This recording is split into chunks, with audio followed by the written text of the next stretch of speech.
Hey there, this is James Spear and welcome to Course to Chords, from zero to pleasure. Have you ever wanted to learn the piano? Or maybe you tried to learn the piano but then you quit for some reason.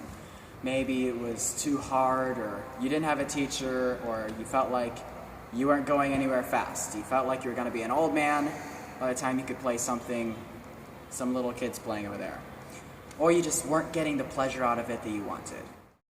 Well, there are a lot of people out there who are probably just like you, who want to learn the piano, not to be a concert pianist or any great composer. They just want to have a little fun with it. They want to be able to sit down at the piano with the family and play something and sing, or have a good time on the piano. Or maybe you want to accompany someone singing, or you just want to read chords. In this course, I'm going to teach you in a few videos from the very basic part of the piano all the way to playing chords without having to read music or anything like that, so that you can play chords, you can have pleasure at the piano, and you don't have to spend years and years practicing before you can get a little bit of pleasure out of it. So like I said, we're going to start at the very most basic part of the piano. So if you look at the piano, you see there's white keys and there's black keys. You should be able to tell that as long as you're not blind. Okay, so white keys, black keys.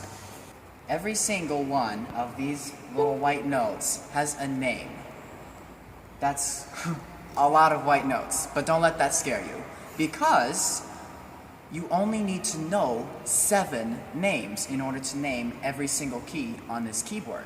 It gets easier when you find out that those 7 names are just the first 7 letters of the English alphabet. So, A, B, C, D, E, F, and G. Easy to remember. Okay, so how do we tell what the name of a certain key is on the piano? Okay, let's look a little bit closer here.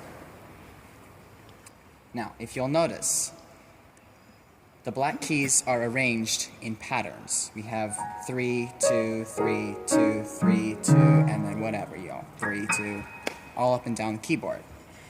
Now, the pattern of 7 names repeats itself from the bottom all the way to the top, and you use the pattern of 3 and 2 black notes to figure out what the name of a certain key, of a certain white key, is. So let's see, A, B, C, D, E, F, G. So the easiest name to remember is C. So let's see where C is. See where C, okay. See where C is. So if you find a pair of 2 black notes, and you go to the white note directly below it, that is C.